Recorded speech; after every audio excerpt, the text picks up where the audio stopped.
the delicious world of cured ham. Hello, dear language learners. Today, we're diving into a flavorful topic in the English language, cured ham. Have you ever heard this term and wondered what it means? Well, you're in the right place. Let's unravel the delicious mystery. First, let's dissect the two words. 1. Cured.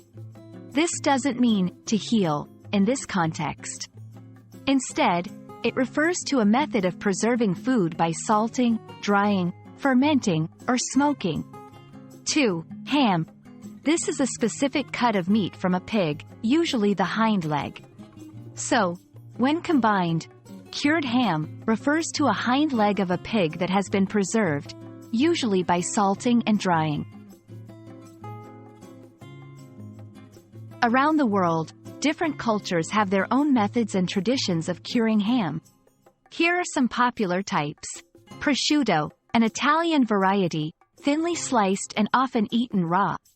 Jamón ibérico, a famous Spanish cured ham, which can be quite expensive and is renowned for its taste. Country ham, common in the southern United States, it's salted and aged for a specific period of time. Although these hams have different names and come from different regions, they all fall under the category of cured ham. To help you understand better, here are some sample sentences. 1. I love adding cured ham to my salads for an extra burst of flavor.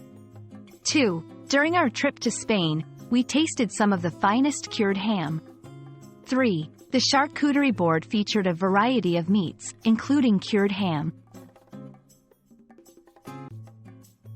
And there we have it. Now you know all about cured ham and can confidently use and understand this term in English.